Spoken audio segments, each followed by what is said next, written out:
ராதாகிருஷ்ணன் ரவி இவருக்கு வழக்கறிஞர் தொழிலில் ஆர்வமே இல்லை. இவர் என்ன பண்ணார், வீட்டில் இருக்கிற புது டிவியை கொண்டு வந்து போட்டு தெருவில் போட்டு உடைக்கிறார். திமுக பேச்சை கண்டு ஹிந்தி படிக்காமல் போயிட்டேன், ஹிந்தி படிச்சிருந்தா ஐஸ்வர்யா ராயோட நான் கதாநாயகனாக நடிச்சிருப்பேன். கமலஹாசனும் ராதா ரவியும் காலேஜ் பொண்ணுக்கிட்ட சண்டை போட்டு வம்பு வளர்த்தி பிரச்சனை ஆகி போச்சு. கமலஹாசன் நடிக்கிற எல்லா படத்துலையுமே ராதா ரவி இருக்கணும் புடிச்சிட்ட முதலே சொல்லிடுவார். நடிகர் சங்கம் தன்னுடைய கட்டுப்பாட்டிலேயே இருக்கணும், தன்னை கட்டுப்பாட்டை மீறி போகக்கூடாதுன்னு நீங்கள் தொடர்ச்சியாக அழுத்தம் கொடுத்துட்டே இருப்பார். கருணாநிதிக்கு விசுவாசம் இல்லை, ஜெயலலிதாவுக்கு விசுவாசம்.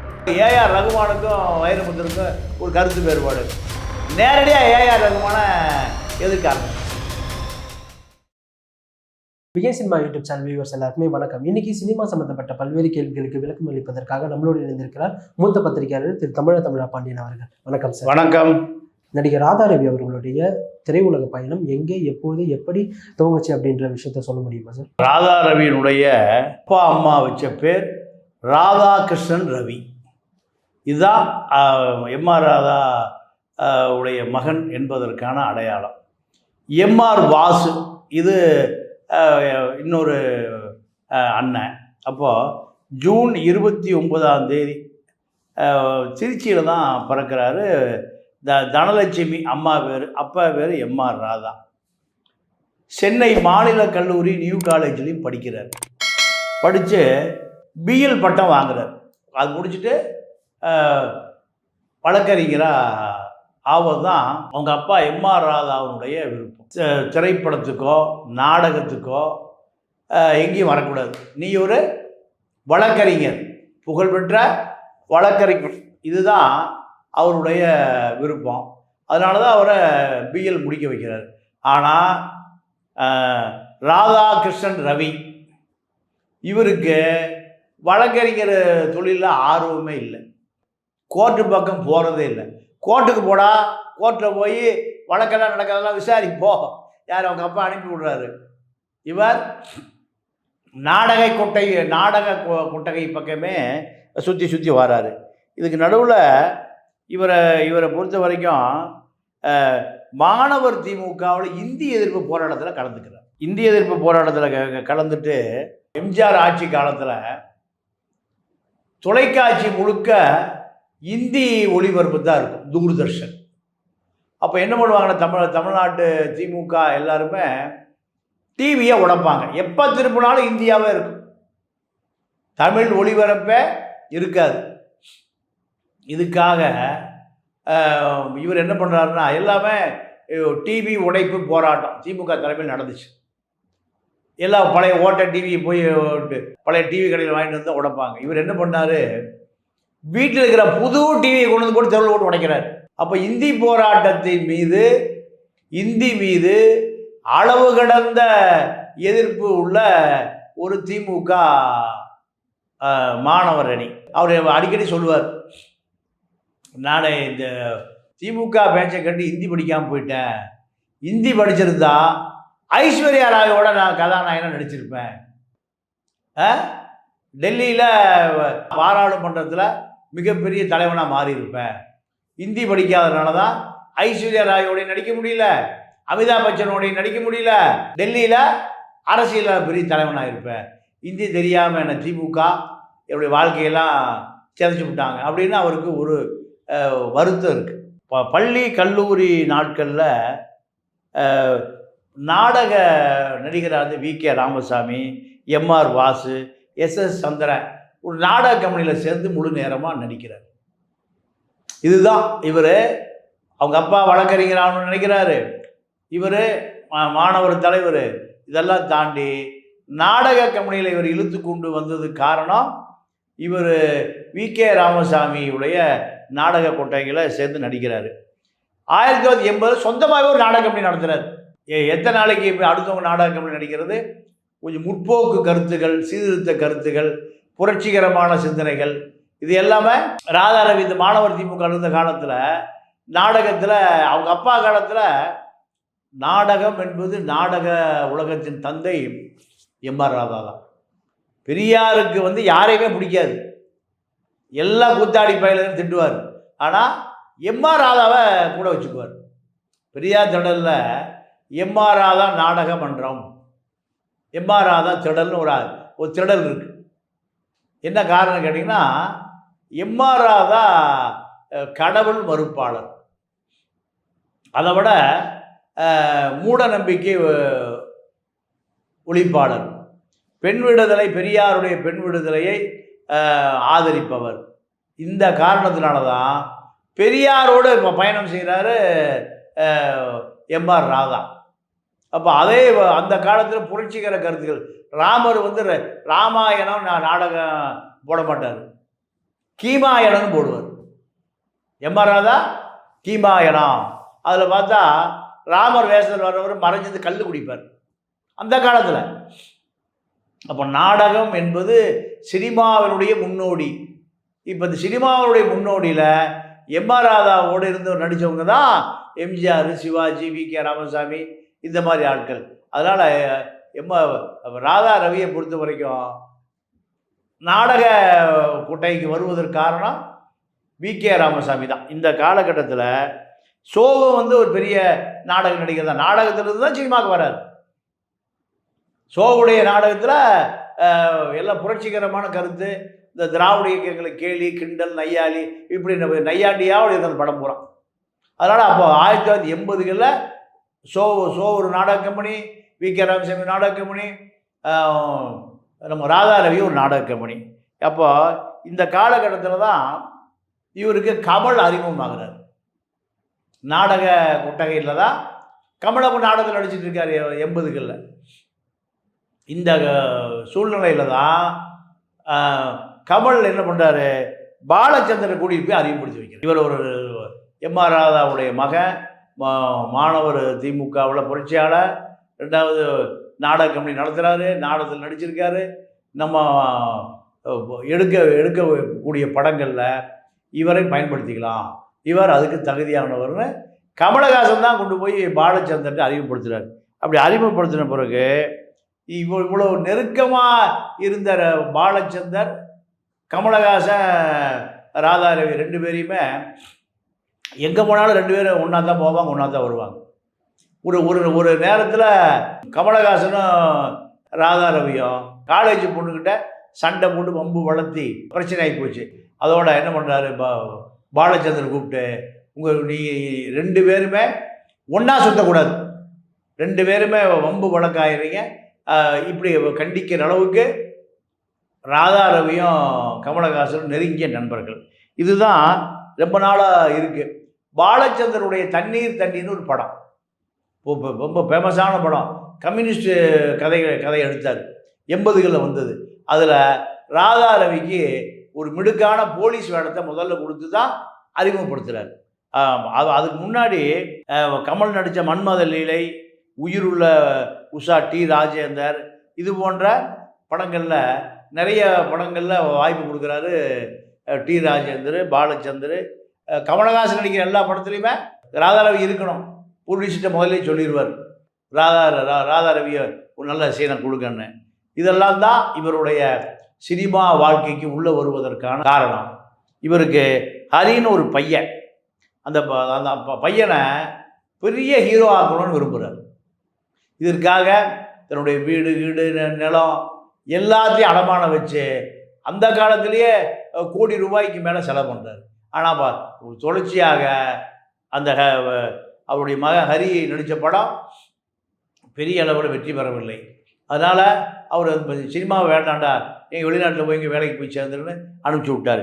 அனுப்பிச்சி விட்டப்பட்டது தான் இவருக்கு ஒரே ஒரு வீடு, அந்த வீடு கூட அடமானத்தில் போய் வங்கியில் கடனாகி, அதை ஜெயலலிதாவுக்கு இந்த தகவல் தெரியுது. 91, 96 பீடில் ஜெயலலிதா தான் கூப்பிட்டு, ஏன் எம்ஆர் ராதா பையன் இப்படி இருக்க, இதுதான் ஜெயலலிதா தான் கூப்பிட்டு அந்த வங்கிக்கு கடனை கட்டி வீட்டை மீட்டு கொடுத்தவர் ஜெயலலிதா.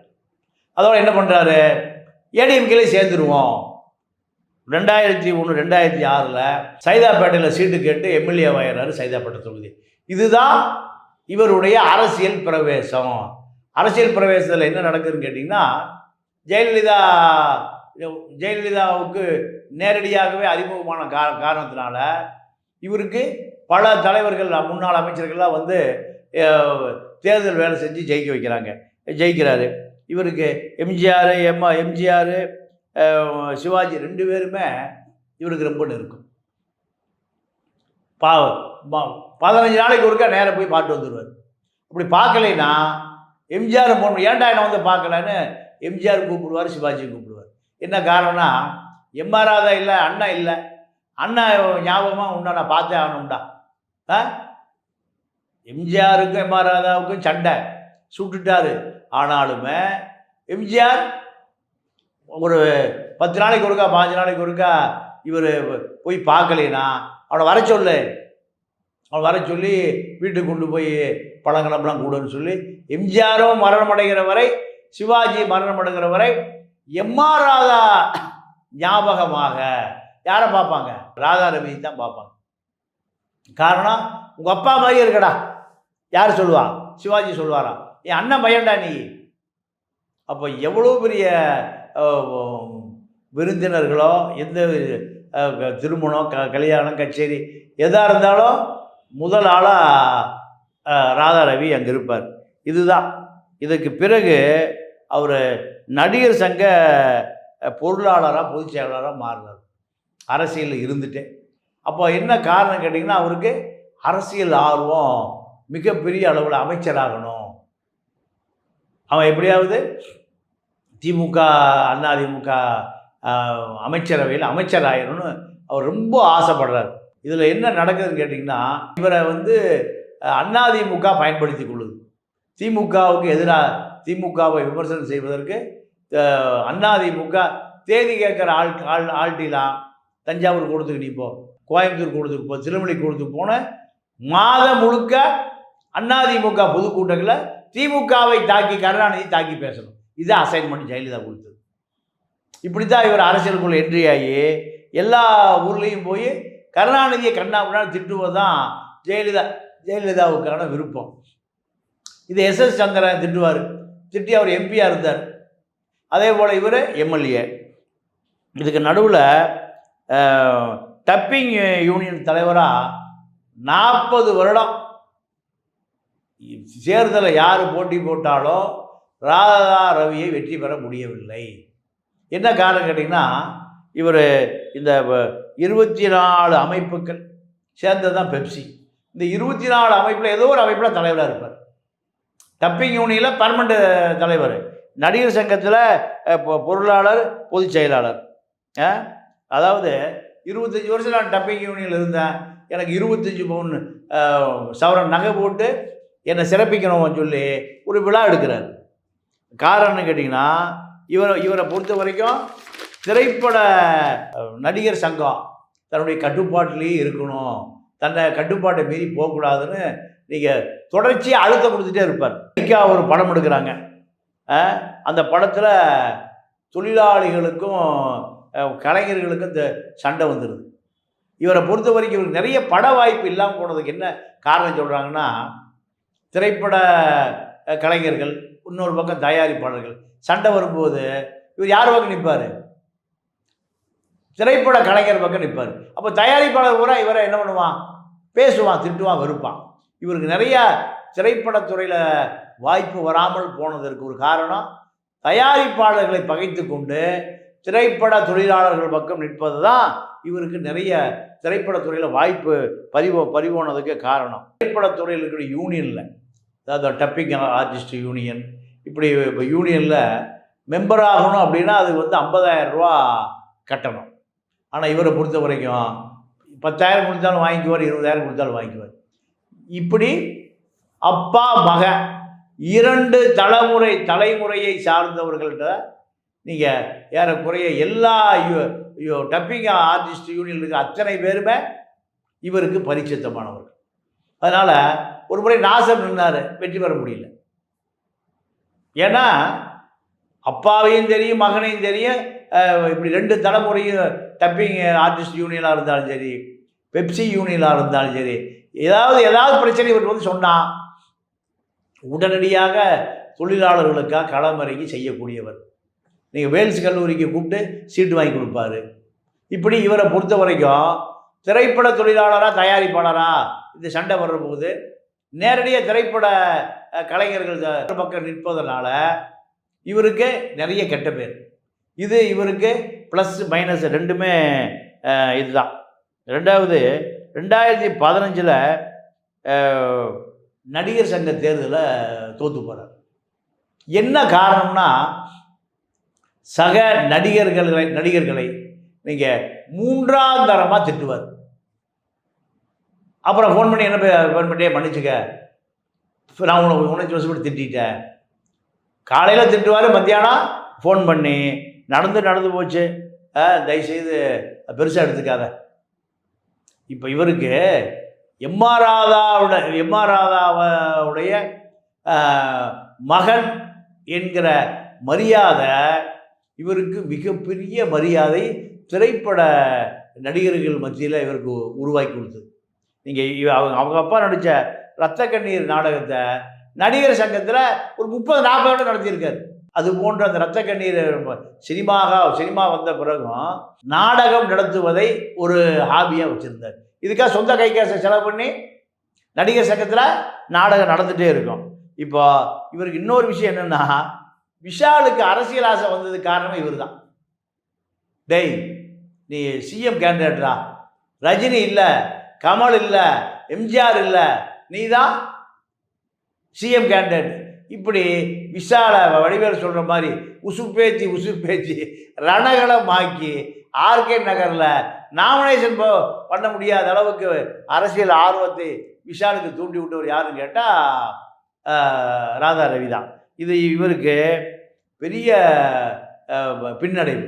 அதே போல் அசின் இலங்கைக்கு போனால், இலங்கைக்கு போய் ராஜபக்சே குடும்பத்தோடு நெருக்கமாக அந்த மாதிரி இருந்தது.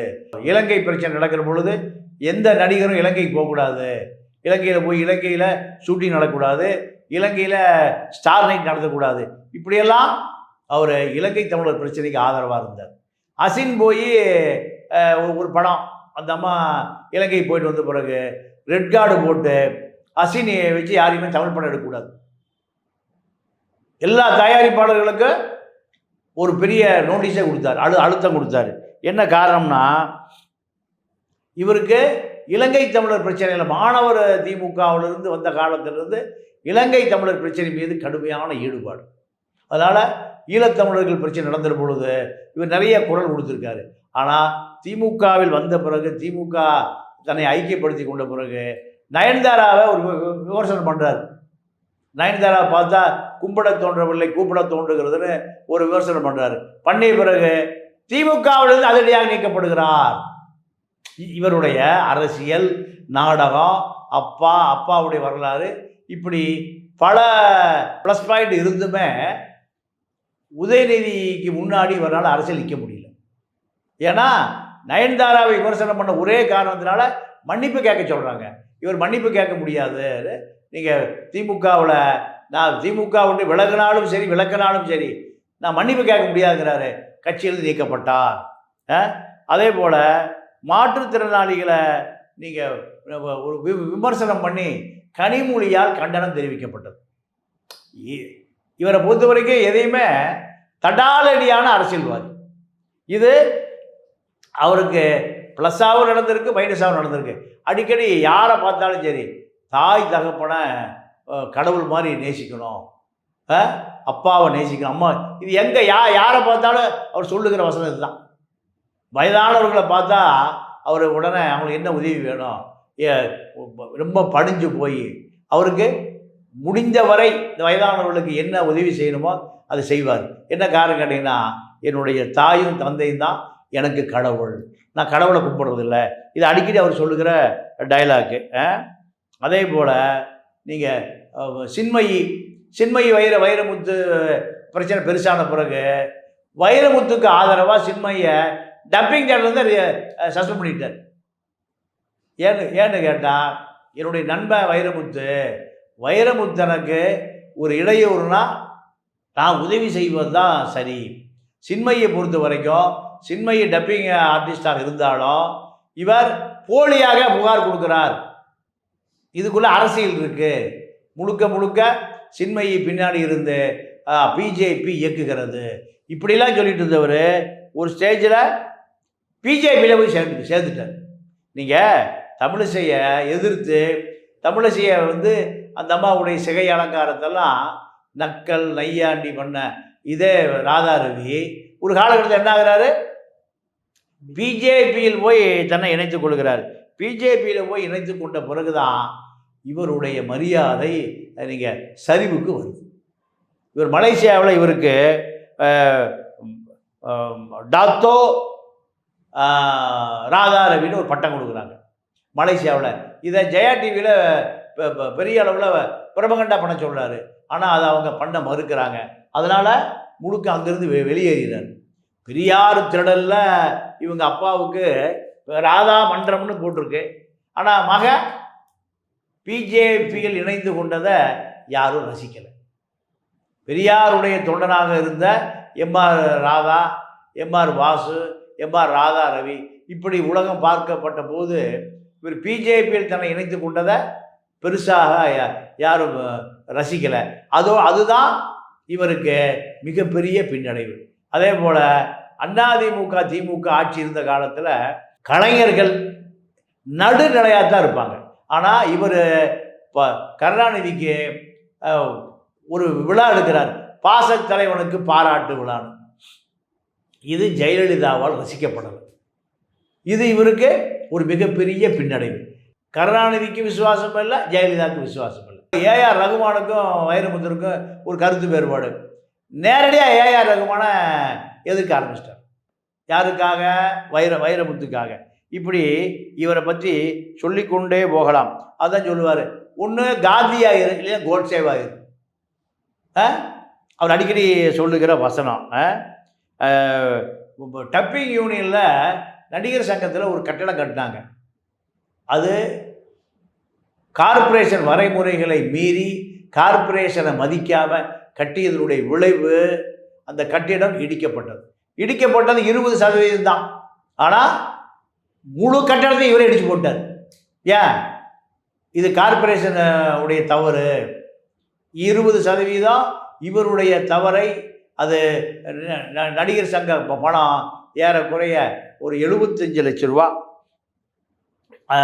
அரசு விதிமுறைக்கு மாறாக கட்டியதாக குற்றம் சாட்டப்பட்டு அந்த கட்டடம் தரைமட்டம் பண்ணப்பட்டது. ஏறக்குறைய இவரை பற்றி தொடர்ந்து சொல்லணும்னா, இவர் இன்னைக்கு டப்பிங் யூனியன் அசோசியேஷனில் இவர் தான் தன்னிகரில்லா தலைவர். அங்கே இருக்கக்கூடிய டப்பிங் யூனியன் அசோசியேஷனில் எந்த காலத்தில் யார் டப்பிங் யூனியன் அசோசியேஷன் வந்தால் இவர் தான் அறிவிக்கப்படாத தலைவர். பெப்சியே நினைத்தாலும் டப்பிங் யூனியன் தலைவராக இவரை மாற்றுவதற்கு முடியாது. என்ன காரணம் கேட்டீங்கன்னா, டப்பிங் யூனியன் இருக்கக்கூடிய அத்தனை உறுப்பினர்களுடைய பிதாமகன் சொந்த செலவு கல்லூரியில் பள்ளிக்கூடத்தை சேர்த்தணும், காலேஜில் சேர்த்தணும், மருத்துவமனைக்கு சேர்த்தணும், உடனே ஃபோனை பண்ணி சொல்லுவார். ஆக இவருடைய அரசியல் அதிமுக திமுக பிஜேபி இதுதான் கடைசியாக பிஜேபியில் தன்னை இணைத்து கொண்டதின் மூலம் இத்தனை ஆண்டு காலம் அவருடைய உழைப்பு, அவங்க குடும்பத்துக்கான மதிப்பு அத்தனையும் அவர் சரித்து கொண்டார். இதுக்காக சொல்லுவார், ஆமாம் கங்கை அமரன் எவ்வளோ பெரிய ஆள், அவன் பிஜேபிக்கு போய் காணாமல் போயிட்டான், நானும் அதே தப்பை பண்ணிட்டேன், இப்போ அது மீண்டும் என்னால் வர முடியல. இதுதான் ராதா ரவியினுடைய இன்றைய நிலை. இன்னைக்கு எங்களுக்கு தெரியாத நிறைய விஷயங்களை எங்களோட பகிர்ந்ததுக்கு ரொம்ப நன்றி சார். நன்றி, வணக்கம். இந்த வீடியோ உங்களுக்கு பிடிச்சிருந்தா லைக், கமெண்ட், ஷேர் பண்ணிக்கோங்க. இதே போன்ற வீடியோக்களை தொடர்ந்து பார்க்க பிகின் சினிமா யூடியூப் சேனலை சப்ஸ்கிரைப் பண்ணிக்கோங்க.